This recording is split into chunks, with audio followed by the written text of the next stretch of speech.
Cumprimentamos a todos para darmos início a mais esta aula do nosso curso de Teologia da Perfeição Cristã. Abordaremos hoje a função dos santos e dos anjos na vida cristã.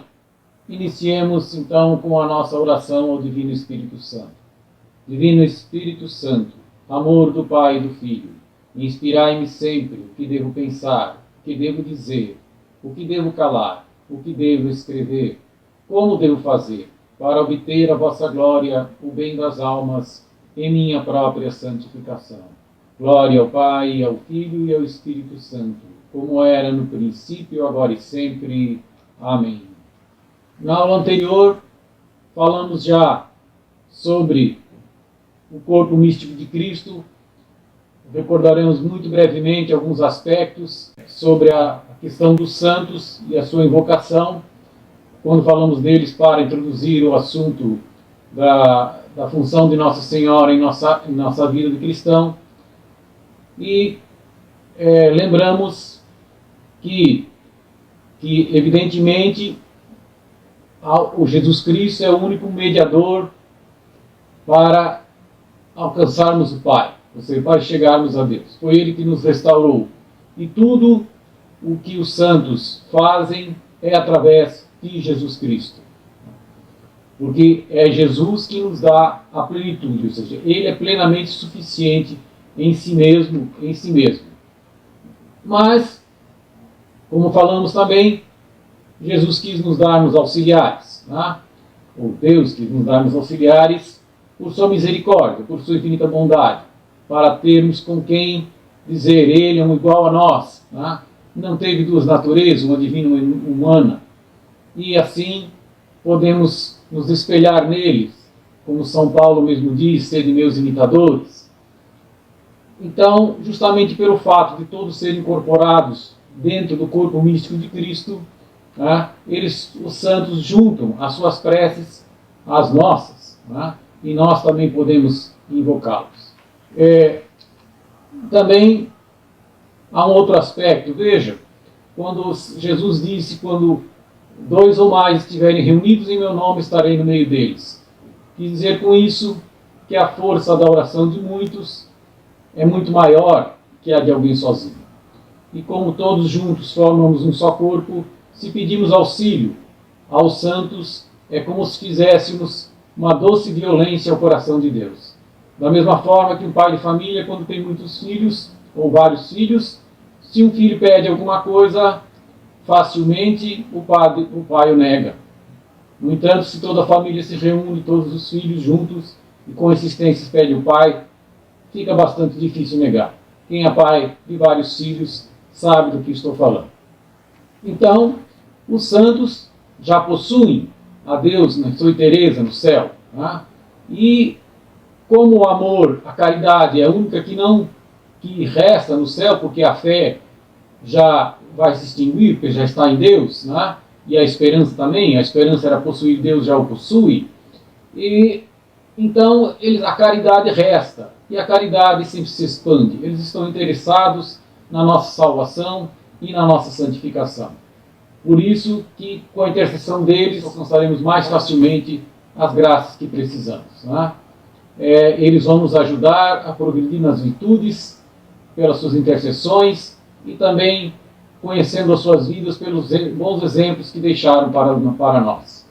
Assim, devemos venerá-los, né? E também como modelos que eles são, devemos imitá-los. Como já falamos também, ao venerar um santo, estamos, na verdade, honrando o próprio Deus e a Jesus Cristo. O santo é uma obra de Deus.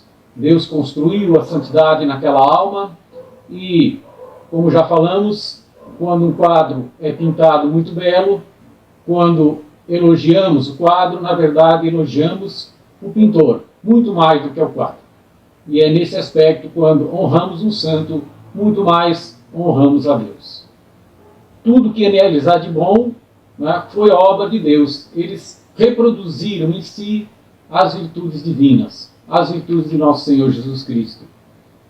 Então, o seu ser natural é apenas um reflexo das perfeições divinas. E é por isso que eles servem-nos como modelos as qualidades sobrenaturais deles são obra da graça merecida por Jesus Cristo. Se eles têm alguma coisa, é por causa de Jesus. Sobretudo, devemos procurar imitar as virtudes dos santos, né? Todos os santos, em suas vidas, puderam repetir: tornai-vos meus imitadores, como São Paulo disse lá em 1 Coríntios 11.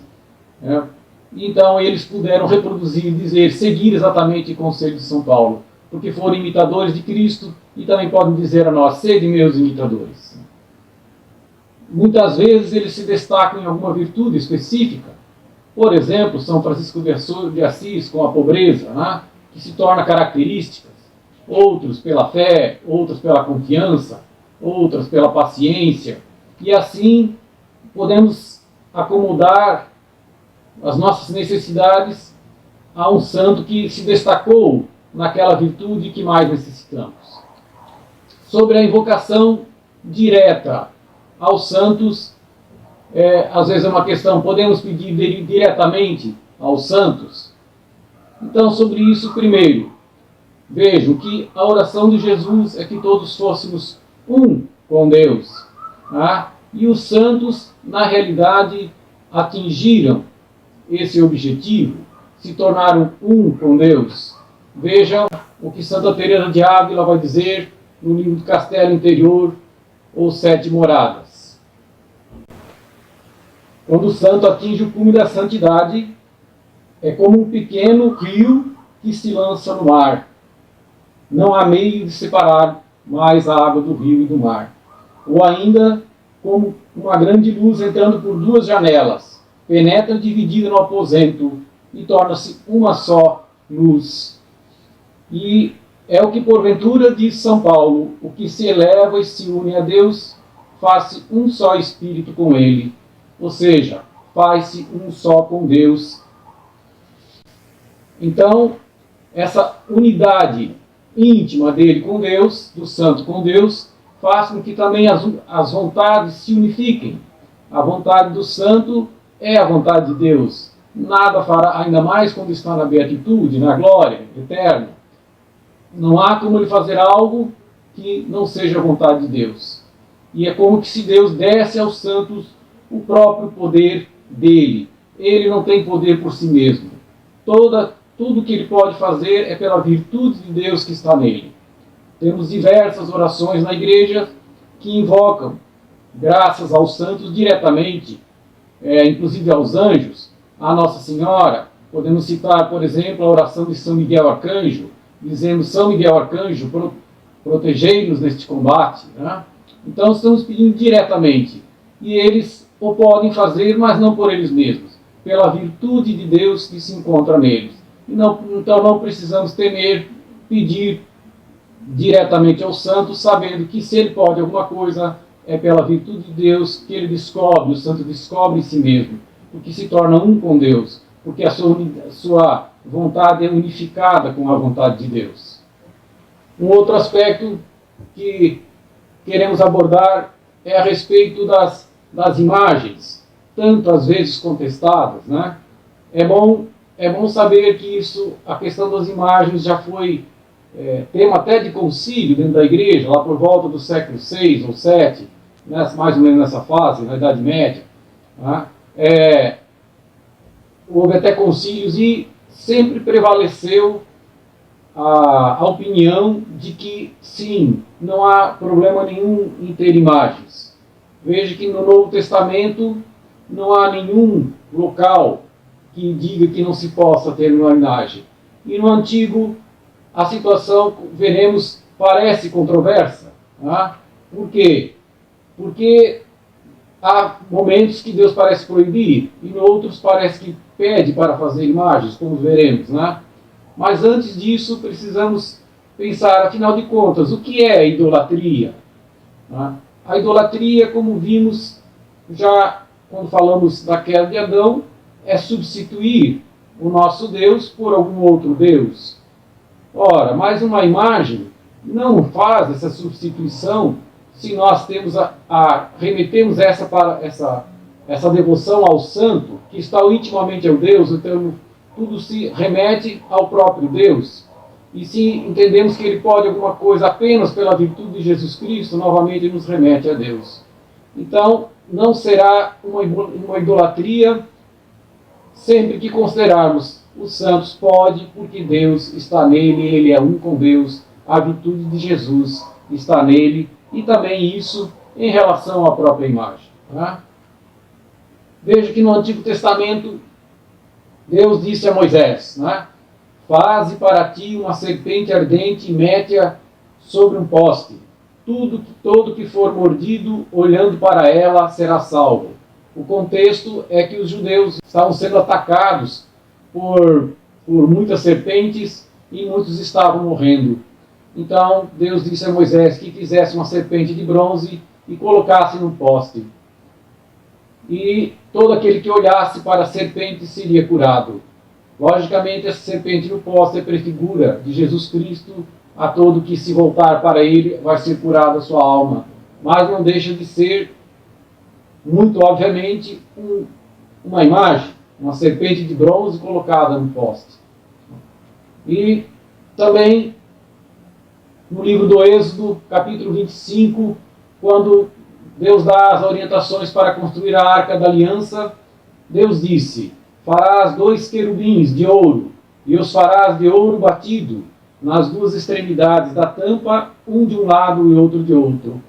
Então, na própria Arca da Aliança, em que estava contido as tábuas da lei e o maná do deserto, dado ao deserto, Deus pediu para construir 2 querubins, 2 imagens de anjos. Tá? E mais, ele ainda vai dizer logo a seguir o seguinte: ali virei ter contigo, ou seja, na Arca da Aliança, e é de cima da tampa, no meio dos querubins que estão sobre a Arca da Aliança, que te darei todas as minhas ordens para os israelitas.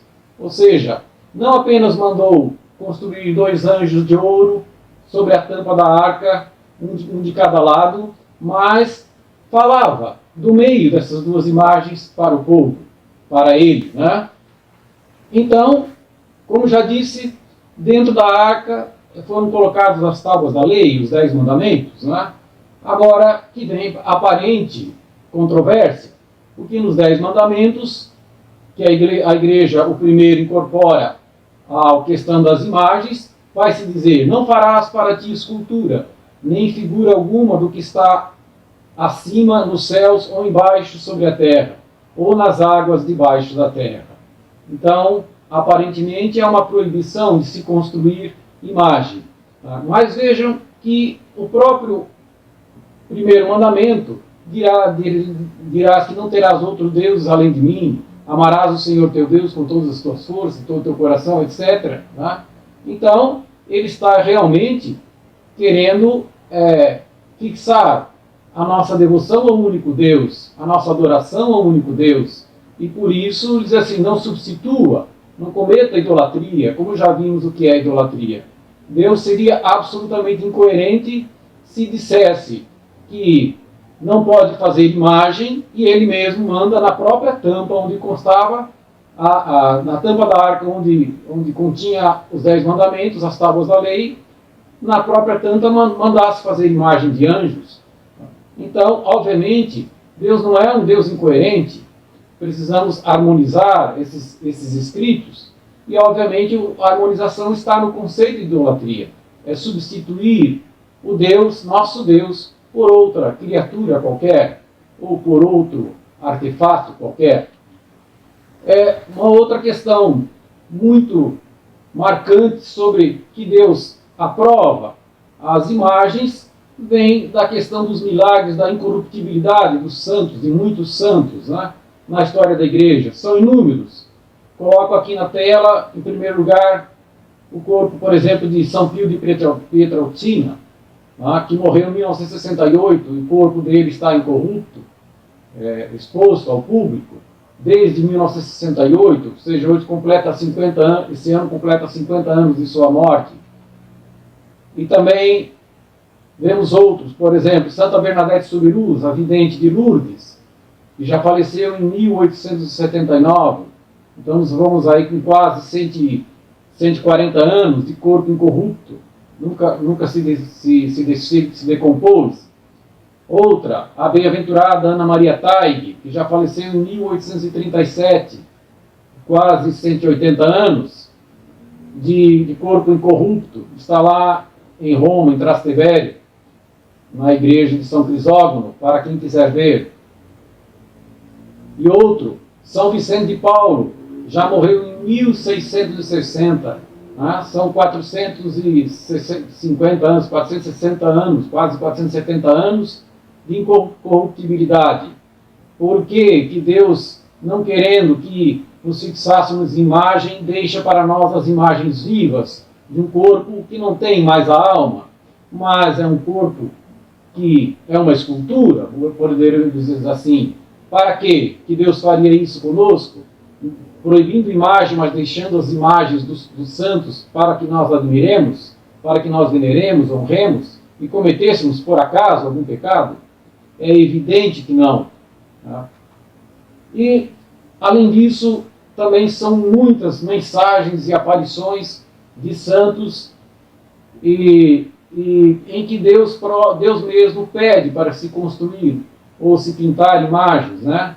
Assim ocorre, por exemplo, com Santa Faustina Kowalska, em que Jesus pede para pintar um quadro de Jesus misericordioso, como todos conhecem, com a inscrição "Eu confio em vós".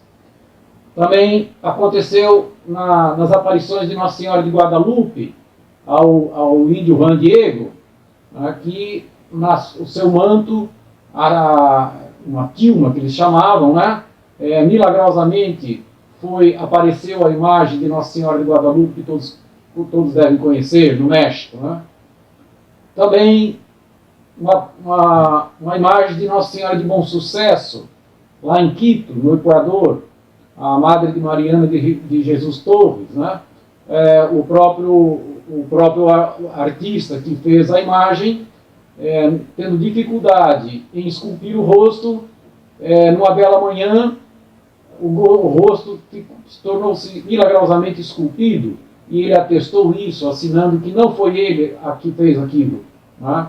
Então vejam quantas situações em que o próprio Deus pede para se construir um quadro, para se pintar um quadro, para se construir uma imagem. Então a história comprova aquilo que a igreja já sedimentou. E vemos ainda também santos que às vezes o simples olhar por uma imagem entra em êxtase. Um outro aspecto em relação aos santos são a questão das relíquias. Vejam que as relíquias têm fundamento bíblico. Lemos lá em Atos dos Apóstolos 19 o seguinte: Deus fazia milagres extraordinários por intermédio de São Paulo, de modo que lenços e outros panos que tinham tocado o seu corpo eram levados aos enfermos e afastavam-se deles as doenças e retiravam-se os espíritos malignos. Vejam que pegaram lenços que tocavam o corpo de São Paulo, eram levados aos doentes e com eles aconteciam os milagres. Esses lenços o que não seriam, senão relíquias dos santos, como hoje fazemos às vezes com o hábito dos santos, e muitas vezes, claro, com pedaços de ossos, etc. Mas sempre são relíquias dos santos. Então, está plenamente comprovado na própria Bíblia que se usavam já os primeiros cristãos as relíquias. Dentro do contexto das relíquias, também nós encontramos o escapulário, as medalhas milagrosas e até mesmo podemos incluir a água benta. Sobre os santos, era isso mais ou menos o que tínhamos para falar. E sobre os anjos? Bom, primeiro, são criaturas que eles chamam, São Tomás vai falar, criaturas intelectuais. Né? Eles têm intelecto e vontade, e memória. Então, primeiro, os anjos representam uma realeza, uma grandeza e os atributos de Deus. Então temos várias classes de anjos com muitas hierarquias. Quem quiser se aprofundar, Santo Tomás, na Suma Teológica, discorre longamente sobre os santos, as hierarquias, os poderes, a forma de comunicação, de movimento dos santos. Não é por menos que ele é chamado doutor angélico. Né? Cada santo, cada hierarquia de santo, em particular, assinala um atributo de Deus, né? Ao qual deve ser especialmente consagrado. Né? A uns admiramos o poder de Deus, né? São Miguel Arcanjo, por exemplo.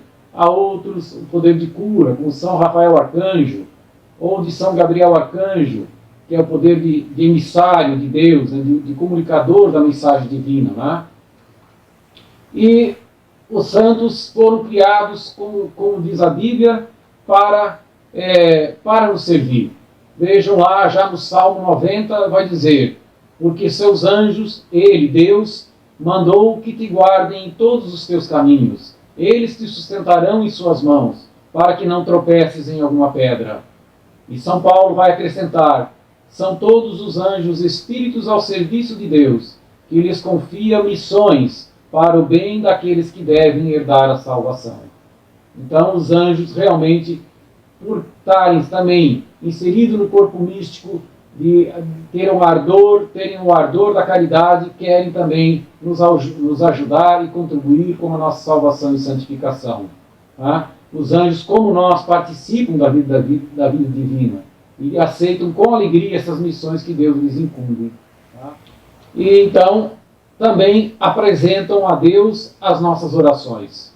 Lá no livro de Tobias, capítulo 2, há uma passagem que diz: quando tu oravas com lágrimas e enterravas os mortos, quando deixavas a tua refeição e ias ocultar os mortos em tua casa durante o dia, para sepultá-los quando viesse a noite, eu apresentava as tuas orações ao Senhor. Isso é São Rafael Arcanjo, que apresentava as orações de Tobias ao Senhor. Por fim, uma menção aos santos anjos da guarda. Os santos anjos da guarda têm seu fundamento nas próprias palavras de Jesus no Evangelho de São Mateus. Ele vai dizer: guardai-vos de menosprezar um só destes pequeninos, as crianças, porque eu vos digo que os seus anjos no céu contemplam sem cessar a face do meu Pai que está nos céus. Então, o próprio Jesus vai dizer que as crianças possuem anjos no céu. Né? E por intermédio do nosso anjo da guarda, estamos em comunicação permanente com o céu. A questão do anjo da guarda foi muito, muito forte na vida de São Pio de Pietrelcina. Existe até um livro chamado Padre Pio e os Anjos. E ele pedia: não precisa vir até mim, dizia às pessoas, não precisa vir até mim, mande o seu anjo da guarda que ele virá falar comigo e apresentar os seus pedidos. E o melhor que podemos fazer aos anjos da guarda para ser mais beneficiados é elevar o nosso pensamento muitas vezes a ele, seja com a oração do Santo Anjo, que todos os bons católicos sabem, ou através de qualquer ato de amor para com o anjo da guarda. Manifestar a ele a nossa veneração, a nossa confiança e o nosso amor. Além de São Pio de Pietrelcina, tivemos também Santa Francisca Romana, que durante mais de 20 anos recebia comunicações e visitas de São Miguel Arcanjo. Então, podemos sim ter muita devoção aos nossos anjos da guarda e aos anjos em geral. Era isso que tínhamos para hoje. Encerremos então com a oração de São Miguel Arcanjo. São Miguel Arcanjo, defendei-nos no combate. Sede nosso refúgio contra as maldades e ciladas do demônio. Instante humildemente vos pedimos que Deus sobre ele impere. E vós, príncipe da milícia celeste, com esse poder divino, precipitai no inferno a Satanás e a todos os espíritos malignos que vagueiem pelo mundo para a perdição das almas. Glória ao Pai, e ao Filho e ao Espírito Santo, como era no princípio, agora e sempre. Amém. Seja louvado nosso Senhor Jesus Cristo. Salve Maria, nossa Mãe. Muito obrigado.